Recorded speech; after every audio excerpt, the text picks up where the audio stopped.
Hello, everyone. Welcome to the Cost Code Show presented by Nullify. This is a podcast where we focus on helping trade contractors run and grow their businesses.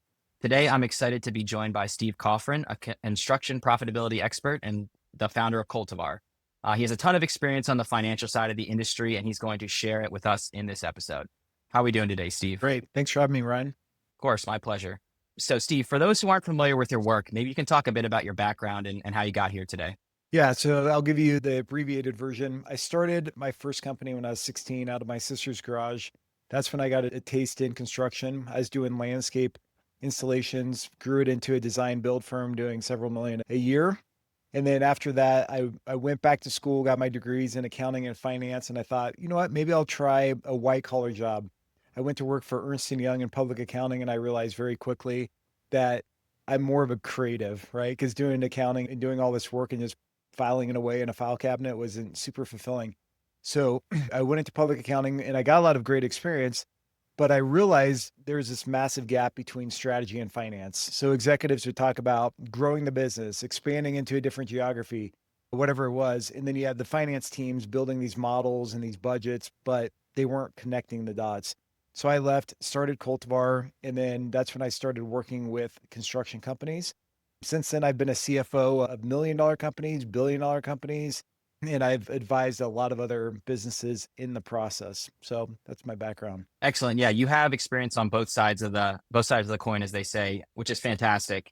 So, based on that, maybe you can give us a quick story or moment that really changed how you thought about construction finances. Yeah, when I was running my landscape business, here I was, 16 years old, like I said, starting out of my sister's garage. And as the business grew, here I grew into it doing several $1 million a year. And I was in my early 20s. I had no financial background. Like from an operational side, I knew how to design and build projects, but I didn't know how to read an income statement. So I could look at revenue, I could look at profit, but everything in between, no clue. And Ryan, if you said to me, how do you influence gross margin? I just make up some stuff. I'd be like, I don't know. If you ask me what cash flow was, I was like, is that the balance of my bank? And so here I was operating this business just by sheer heroics and grit. And I made a ton of mistakes along the way. And I remember there was one point in the business where we had to make some cuts to the team because I didn't have a really good strategy. I wasn't really watching the numbers. And it's terrible if you ever have to lay somebody off because of your bad leadership decisions. And so I remember that moment after sitting in front of a few people in the boardroom and saying, hey, look, I have to let you go because I suck as a leader, because I don't understand our finances. I committed to myself that never again would I let a lack of financial literacy ever impact somebody else's life, including my life. That's really admirable. I think when we talk about finances, it can be hard to remember that there's like a human side of the human side of the numbers, or humans on the other side of these decisions. So it's yeah, as I said, admirable that you were able to take that lesson and apply it going forward. Um, Jumping off of that, so with Cultivar, you work with as an advisor for a lot of construction companies. What's like one financial mistake you see over and over again when you first start working with these companies? Yeah, I think the biggest problem with construction, it's not that contractors are dumb with their numbers. It's just that construction accounting can be so complicated. If you think about a retail business or a restaurant, you go in, you buy a shirt, I swipe your credit card, give you the shirt, transaction's done. In construction, we accept money up front for mobilization. We have to estimate like cost of completes. You're trying to track all these costs related to a job. So it's almost like a construction business has all these individual businesses within it. Every single project is almost like a business in itself. And the CEO of that business is almost like the construction manager or whoever's running the job, right? So it gets very complicated early on. And I think a lot of business owners really struggle with revenue recognition. And that's just a fancy word for how do I match my sales and like the revenue that I'm earning on these projects with the timing of the cost. And it's because, like I said, we collect money up front typically for jobs, mobilization, whatever. And then we record it in our systems in like QuickBooks or Viewpoint or whatever software you're using, and it records it immediately as revenue. But then you go and do the job, like the job the next month and you're billing against that money you already collected on last month. So now there's a timing difference between your revenue and your cost. So if you look at your income statement, it's like schizophrenia.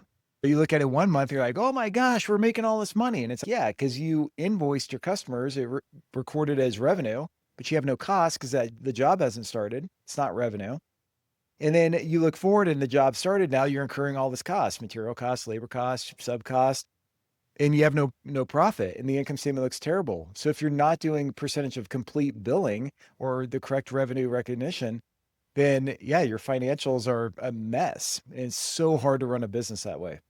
Yeah, when I talk to my family and friends about what I do, obviously I'm not a construction accountant, but I try to explain to them the complexity of like even a basic like kitchen remodel type of construction project compared to running like a retail business or even a restaurant for that matter, which can also be sort of complicated. Mhm. Their minds are sort of blown by just all the inputs and outputs and how you need to keep track of all of it. And yeah, just the overall administrative burden that kind of comes with running a construction company. Yeah, completely. So so I think this leads into kind of the high level topic of this episode, which is knowing your numbers essentially and how you can turn those numbers into a strategy. So maybe we can talk about what quote unquote knowing your numbers means for a construction business owner from your point of view. Yeah. So for a business owner, you don't have to be a nerd, like wearing the screen shade in the back office, doing debits and credits and knowing all the guidance, right? The newest tax code. It's understanding the story behind the numbers. That's the difference. So if you look at an income statement, balance sheet, statement of cash flows, those three core financial statements, and if you can understand the story behind it, in other words, you look at the income statement and you're like, wow, our gross profits is declining for the last 3 months. It's been dropping month after month.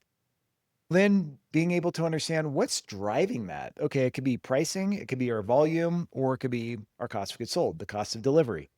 And then if you could get into those further, okay, our pricing's okay. We checked our estimating. We're good. The volume's good. We're growing.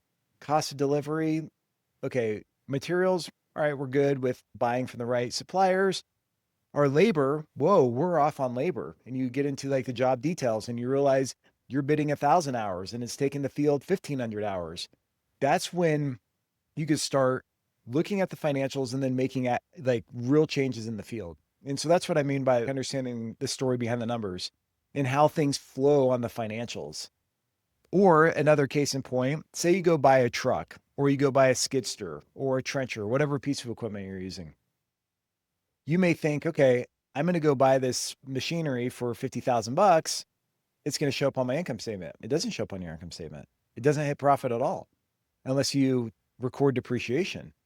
So just knowing those things so you don't trick yourself, because if not, you're going to look at your profit and say, wow, we're great. And it's like, actually, you're not great because you haven't collected on this job. You have a ton of money in retention and you just bought equipment that's not being reflected. So your cash flow poor, even though you have profit. Cool. So I want to circle back again based off of that to something we started talking about earlier on in the conversation, which was how complex construction financials are, how complex construction projects are. And that's one of the reasons why contractors struggle to get clear on their finances. Is there any other reasons in your experience why contractors might have, issues understanding the financial kind of health of their business? Yeah, some of it may be this belief that accounting is responsible for the numbers. I was working with a CEO once when I was a CFO of this large GC, and he said to me, you know what, Steve, the dirt is the deal. That's what he used to always say. The dirt is the deal. And what he meant is if you don't get the dirt, the groundwork, the civil, all that stuff, you don't account for the dirt that the project's going to be built on, the building's going to be built on, then everything else can start to fall apart. Right. And so I was like, okay. And he said, so let me give you an example. He said, Steve, if I gave you a soils report, and he actually gave me a soils report, he said, look at this soils report. Can you tell me what this report means and how it's going to impact pre-con and everything else with the job? And so I looked at it and I could read some things on it, but there's some technical information where I was like, I don't really know what that means or what that abbreviation is, whatever. And he said, see, that's how I feel as a CEO. I'm not a soils expert, just like I'm not, or he said, I'm not a financial expert, rather. I'm not a financial expert. So when I look at a financial statement, it's kind of like you looking at the soils report. And so he's like, that's why I just don't really get into this financial literacy stuff because I hired you to watch the numbers. And I said, okay, I understand where you're going with this, but the problem is if if our whole business was dependent on soils reports and getting really good at understanding soils reports, I would go take a class, a master class, or I'd get training. I'd hire the best soil engineer or whoever it is, and I'd have them teach me exactly what was on that report so I could be fluent with reading it. And so I think with leaders, oftentimes we think, I'm just a construction guy. I'm just a PM. I'm just a super. I'm just a CM, whatever it is. I'm the CEO of the business. I don't need to know these numbers. I have the CFO. I have the accountant, the controller, whoever it is. And I think that's a big mistake because it is the responsibility of everybody in the organization to know how their work and their actions and their behaviors impact the financials of the company. Like I said, you don't have to be a nerd and know all the ins and outs, but you should know if I do this, then it impacts this line on the financials and have that responsibility and accountability. That's great. I think that's actually that's a really common perception or point of view, right? Like it's the accountant's job. I don't need to worry about that. So for contractors that think that way, what are some tips that you might have for how they can work, more closely with their accountants to understand, the financials of the company and also maybe lean on them as like a strategic resource, which they often can be. Yeah, so I could just share some things that I've done that have worked pretty well. When I was a CFO of these construction companies, we would always do our monthly financial strategy review meetings in addition to our project reviews. So we'd be doing our project reviews, but the financial strategy review meeting, the FSR is what I coined it as, that would happen around the same period. And in those meetings in the FSR, we'd look at the financials and then we'd compare that to the strategy of the business. So we were pursuing two or three initiatives. We look at the financials and say, where do we need to make adjustments? And I think sitting in those meetings and just getting exposure to the financials over and over again is key. So it's kind of like this, Ryan. Recently, I started doing jujitsu. And so I'm 46 years old. I'm like the old guy in the class. Here I am, the white belt, total rookie, and totally awkward, right? Awkward with my body, the movements, and it's just like terrible. Even though I wrestled back in high school, that was a long time ago, but at least I have a little bit of a foundation, but it's still like completely awkward. I know going in day one to jujitsu as a white belt, I'm not going to know what the heck I'm doing. I'm going to be like flailing and doing a bunch of random stuff. And the same thing is true when you're looking at financials. You just look at them and you're like, I don't know what they're talking about. And maybe the first few meetings, you're just like trying to follow along, but you're totally lost. They're throwing out EBITDA and working capital and CapEx and your head spinning. But it's repeating, it's that repetition. It's showing up to the jujitsu class every day for years. And it's that constant exposure to the financials the same way that will allow you to start understanding the story behind the numbers. And I think it's okay to ask questions. Sometimes we feel like as leaders, we have to know everything. I think it's okay to be like, hey, remind me again, what is gross profit? And what are the three levers of profit, of gross profit? I think it's okay to do that. So I just think like getting exposure and seeing things, having that repetition, asking questions, and having these monthly meetings is going to be super critical. That's awesome tips. I in my own personal life, like learning through osmosis, as you would say, is it's been a winning tactic, both in my professional and personal career. Or so yeah, good stuff there. So you kind of hinted at it about the levers of profitability. So this is something that you talk about a lot, and I think it's really interesting and would deliver a lot of value to our audience. So maybe you can talk about the four levers of profitability. What are they, and why does each one of those matter? Yeah, that's great. Okay, so there's four levers of profitability. When I talk about the three levers, there's three levers to impact your gross profit, four levers to impact your operating profit. And operating profit is how much money are you actually making from your core operations? So let's go through those. So number one, you have price. And what I mean by price is what you're actually bidding your work at, right? So that's the first lever. Uh, Number two is your volume. How much work are you actually selling and putting in place? Number three is your cost of goods sold, cost of revenue, same thing. And that may include materials, like how well are you negotiating with suppliers? It's your labor cost. So how efficient are you with your labor? It's your buyout. If you're buying out and using subs, like are there things with subs. Are you using the right subs? Are you overpaying on subs? And then it's all the other direct and indirect costs related to putting in place work. So all of those things encompass cost of goods sold, your cost of delivery. And then the last lever is operating expense. So that's your overhead, your general and administrative payroll cost, your sales and marketing costs, occupancy expenses, insurance, office supplies, everything to run the business. Those are the four levers. And when you break it down like that, like going back to not being a nerd, it's like those four things, like Ryan, even if you don't have a financial background, I could say, hey, these are the four levers. Can you just remember these four? And you can, right? It's pretty easy. And when you stay focused on those, and then when you look at the income statement, you're like, where are these four levers? Then they start to line up. You're like, okay. So if our operating profit's down, these are the four to look at. If our gross profit's down, these are the three to look at. And then it all starts to make sense. Yeah, I love that. I think each one of those is actually like very tangible. So, and I think that having that kind of like these four things are the things you got to remember is kind of a great like first step. So now that we know what those are, what are some tactics for managing or improving each one of them? And maybe before we get into that, is that even a good idea, right? Is it good to focus on all four at once? Or is one more important than the other? Is a targeted approach the better way to go there? Yeah, that's a great question. So I'd say the first step, like the very first thing you should do is if you go to our website, and Brian, you'll probably provide links, but it's Coltivar. You go to our website. We have a spot on there where you can find benchmarks. So we have benchmarks for all different types of trades. So that's what I do first is I'd go to the benchmark page and just see where you're at from an operating profit perspective. So let's say you're in electrical, right? And let's just say the benchmark is 7 to 8%. The first thing I do is compare your operating profit percentage, like as a percentage of your revenue, compared to the benchmark. So if you're at 4%, but the benchmark's 7, okay, there's a 3% gap. That's the first thing I do. There's also a calculator there on the tools page. It's called the four profit levers calculator. You can plug in two numbers, your cost of goods sold percentage and your operating expense percentage, just right off your financials. It'll spit out the four levers and it'll tell you what a 1% improvement in any of the four levers will have on like your profit, right? So it'll give you that specificity, in other words. So let me just give you an example.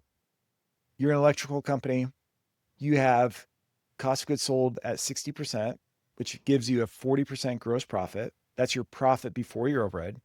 And let's say your overhead is 35%. That means your operating profit will be 5%. So it's 40% gross profit minus 35% in overhead, 5% left over.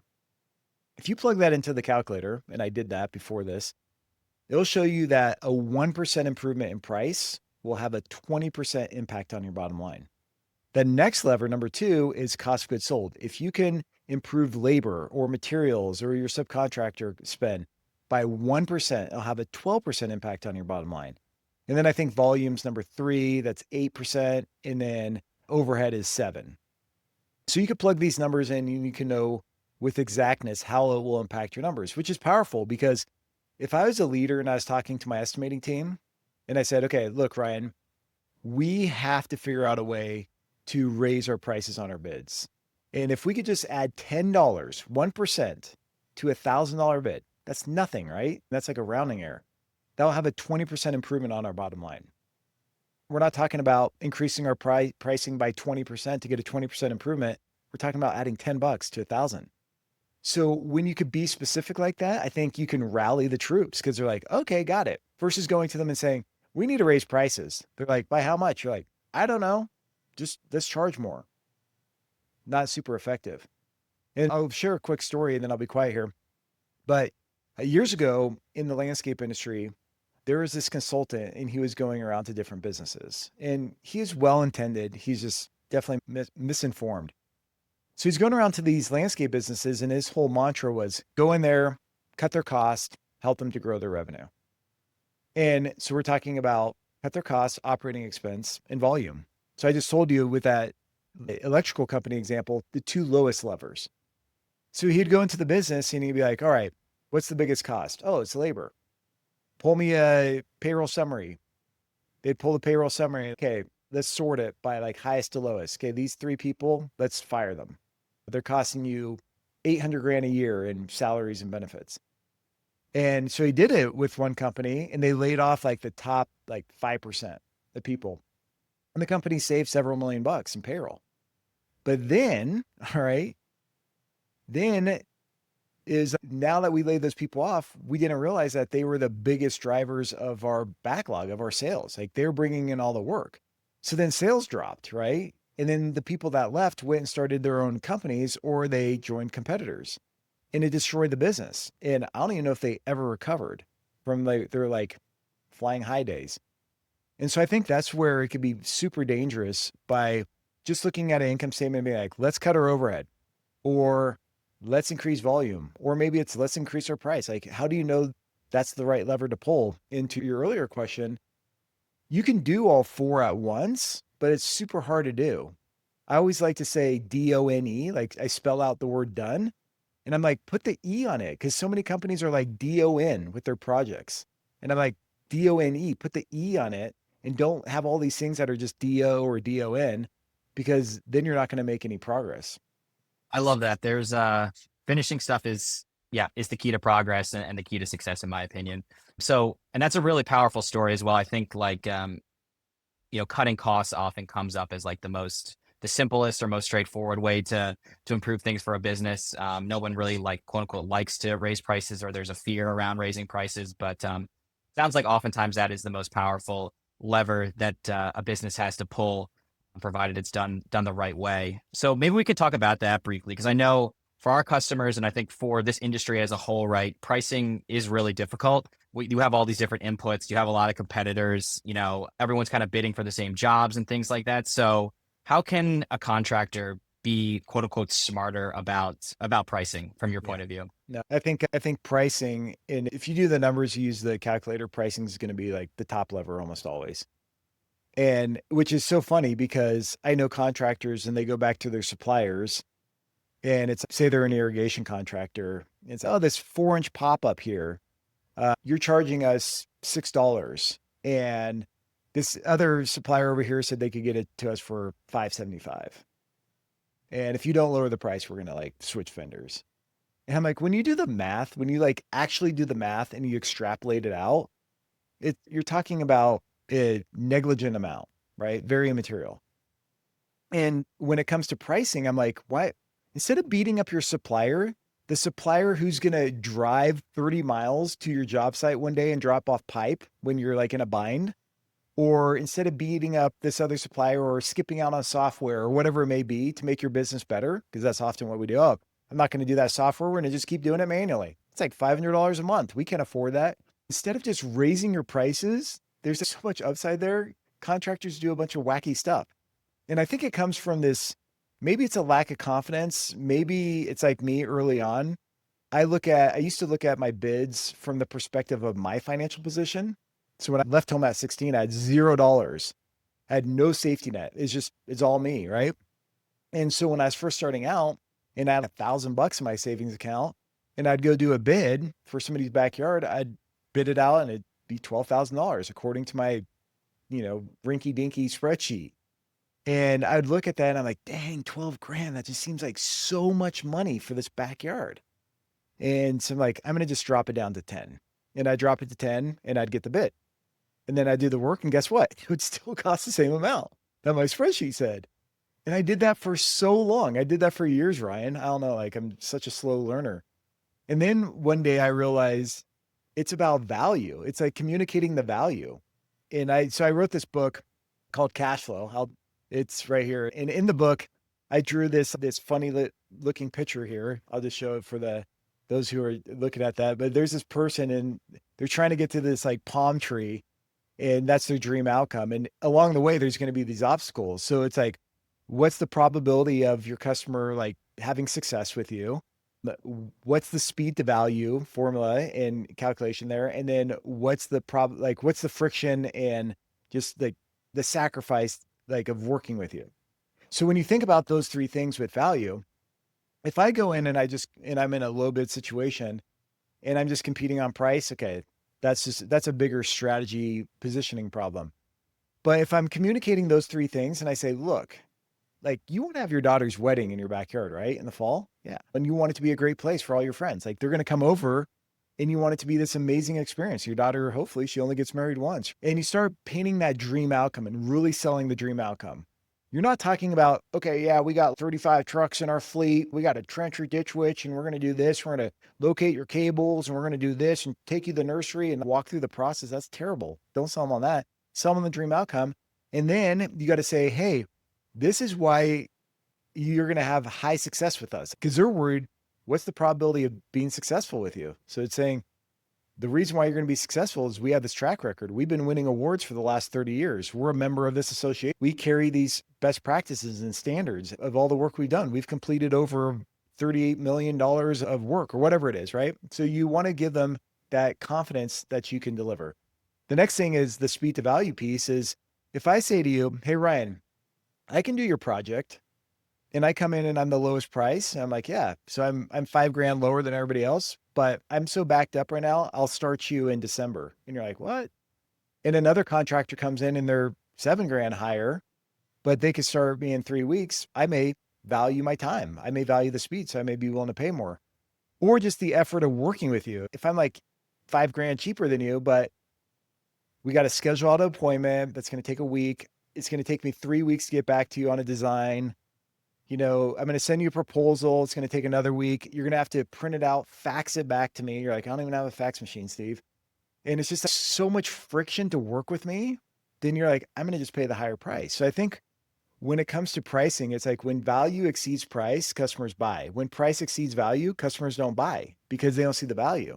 So that's where you have to be confident and you have to own your pricing. And one other thing, sorry to rant on this because I'm obviously passionate about this.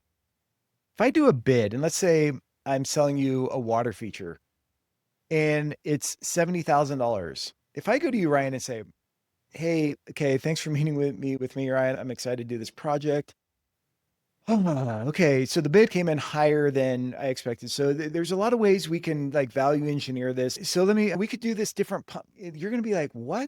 This guy's like freaking me out.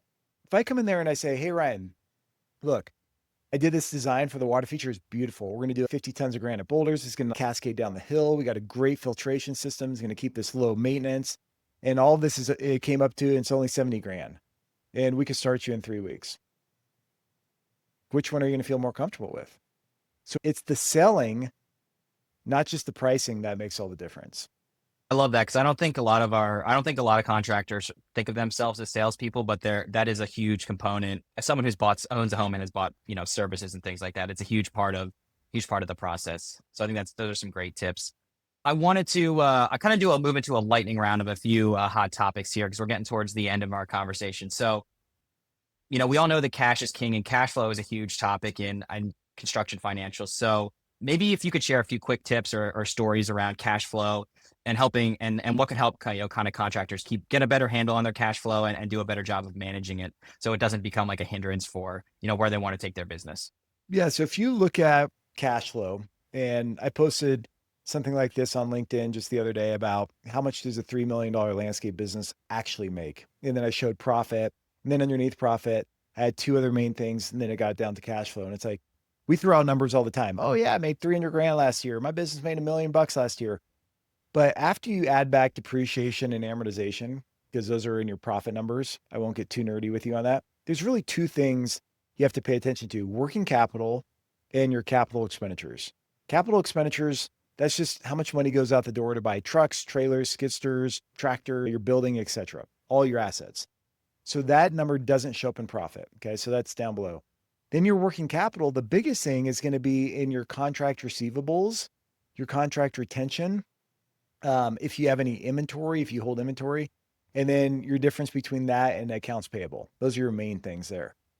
And so the biggest thing, like if you look at those working capital and capital expenditures, number one, with capital expenditures, I would be pursuing projects that required like asset light type work. That's what I'd be pursuing. If you're going after work and it's going to require all this heavy equipment and this and that, then it's going to be very expensive to scale your business from a cash flow perspective. Also, when it comes to CapEx, you could be smart with CapEx. Like when I first started out in my landscape business, I'd go buy a truck and I'm like, I'm going to get the bling bling with leather, like the spinning wheels, the tinted windows, the sound system. And I spent like $80,000 on a truck. And that was back in the day, right? Now trucks are like standard. It's so expensive. But nonetheless, I would overinvest on my CapEx. And then I got smart and I was like, I'm just going to buy a utility truck that has like, it has AC, maybe it has 240 AC, 40 miles an hour down the highway, with two windows down, right? But I wouldn't overinvest in my CapEx. And then with working capital, that all comes down to the work you pursue and how you structure the terms of the deal. So if you're going after jobs and it's like no upfront payments, we're going to do 15% retainage or whatever it is, like you may be in a cash flow squeeze right from the get go. So you have to understand contract terms. You have to set your own terms that are advantageous to your cash position. And you really have to look out for those two things, working capital and CapEx. Awesome. All right, I got another one for you, which is WIP reports. This is something that's always a hot topic for our customers, and I know in construction in general. So, how do WIP reports relate to cash flow, and how can a contractor use those in their day to day to kind of guide their decision making? Yeah. So I was working with a company and we're helping them put in place a WIP report. And before they were just invoicing out of the system and they weren't doing percentage complete. So we put in place a WIP and I showed them, I said, okay, you are in an overbilled position right now of like $500,000, which means it's not like you're doing anything illegal. Usually when you say overbilled, they think of the movie The Firm back in the day with Tom McGuire and, or Tom, not Tom McGuire, Tom, He's in Jerry Maguire. yeah, That's Tom, where it's yeah, coming from. I love that. yeah. It's a great movie. I love it. So yeah, go for it. Yeah, with Tom Cruise. With Tom Cruise, they think of like in the firm, like they're overbilling their clients, doing something illegal or shady. And it's no, it just means you're overbilled. You've invoiced them more than the work you've done, which is fine. Like it's fine to be in an overbilled position. So I said, you're in an overbilled position by 500 grand, which means when you look at your bank account and you have $1 million in cash, 500 of that technically isn't yours. It's a liability because theoretically the customer can be like, hey, we're canceling the job. I want my money back. And they're like, but why? That doesn't make sense. He's like, why do we need to have this whip? You're talking about like EBITDA and profit and cash flow. Why do we need to track all this? We have $1 million in cash. And I'm like, because the cash isn't yours. You haven't earned it yet. So I think once you put in place a whip and you're tracking it on a regular basis, you have to do it once a month and it's a pain. Like some systems make it a little bit easier, but you have to go through the details and it takes effort. But without a whip, you're totally guessing on your numbers. You're just totally guessing on your numbers because the whip's going to tell you what have you actually earned? What are your costs to complete, which is super critical. And it will show you your overbuild and underbuild position and ultimately your cash flow on jobs. And that's so important. Awesome. So it's basically kind of like a navigation system, for your business essentially. Yep. Um, cool. So one more, and it's going to be on job costing. So job costing is something to plug Notify, something that we do very well, but it's obviously like not the most quote unquote fun part of running a construction business. But there is a lot of value in doing it. So maybe you could talk about, from your experience, what kind of value can a contractor get out of job costing? So tracking, project costs on a pretty regular basis, comparing them against their budgeted costs and things like that, and how that can help them, and in what areas of the business it can help them. I would say if you're not maintaining a whip, if you're not doing job costing, you're going to be dead. Like your business, maybe you'll survive. Maybe you'll be one of the lucky to survive, but eventually you're going to die. Like you're going to go out of business because you have to have this iterative process. You have to have bid, build, measure, and adjust as a circular process. So think about it. That's the biggest contention in a construction business. You have the office and you have the field. In the office, the estimating team, they're like, we can't raise our prices. The market's so tight. If I add more hours, we're going to lose the job. And then the field, they're like, the office is so unrealistic. Pre-con, they put out these like budgets and these production rates. We can't hit them. And so it's this constant fight. Who's right? The office or the field? That's where you have to have job costing because if you're not doing job costing, you're missing out on that whole measuring step. So you're bidding, great, check, you could do that. You're building, okay, good, hopefully you can execute. Then you're measuring and you're looking at your job costing report and you're like, wow, every single job we do, we are underbidding on anchors and glue. Every job by $2,000. So something's up with our group, our calculation, whatever it is in your estimating software. Or it's like, our production rate is 100 square feet an hour. Like something's off because like in reality, it's 60. And if you never fix that, if you don't have job costing and you're not reviewing that and you're making adjustments and you're constantly tweaking, you're literally just guessing. And so think about it. When the economy is going really well, you can have that fatness. You can just, maybe you win some jobs, you're lucky. But when the economy tightens, and I'm working with a lot of builders right now and like subs, a plumbing contractor, for example, I just talked to them the other day and they're like, yeah, builders are coming back to us and like, hey, I need $7,000 back or you're not going to get this job. And I'm like, if you don't know your numbers, if you can't go back to that builder and say, look, I can come back and I could drop it by $3,138. And if I drop it anymore, I'm going to put my company in risk because we're going to be below our margin, our required margin. If you don't know that stuff, then you're just going to go back to the builder and be like, I'm desperate. Okay, I'll give you 7,000 back. And then you lose money. So that's where you need to have the job costing. And that's why I love your software, Ryan, because businesses can use this tool to make their companies so much more effective at selling and winning the right type of work. That's awesome. And I love how you fit job costing into kind of this kind of like flywheel type of process. I think that really hammers it home. All right, so we're moving into the last segment of the show, which is kind of our takeaways and our free resources. Steve has mentioned a bunch of stuff throughout the episode. We will absolutely include links to all the various tools and articles he's mentioned. But before we let you go, what's one step a business owner can take this week to better understand where their money is actually going? Yeah, one of the first things that you could do, and I'm pretty proud of this, what the team's put together, is this cash flow blueprint. It's this blueprint. It has the 8 levers of cash flow, has a description, everything. It has a chart that breaks down cash flow into its component parts and all the 8 drivers. It has a checklist of 5 to 10 things you could do for each lever in your business, in a construction business. It has like a 30-day plan, it has all these resources, and it's totally free. So that's my gift to you, because I hate seeing companies come to me when it's too late and they're like, we're out of cash, help us. I'm like, I can't help you. Like, you're done. Like, you're sorry, you're going to fold here in a few months. So that cash flow blueprint is a super valuable resource along with the other stuff. We put all these free tools out there because we just want to help contractors and be helpful where we can.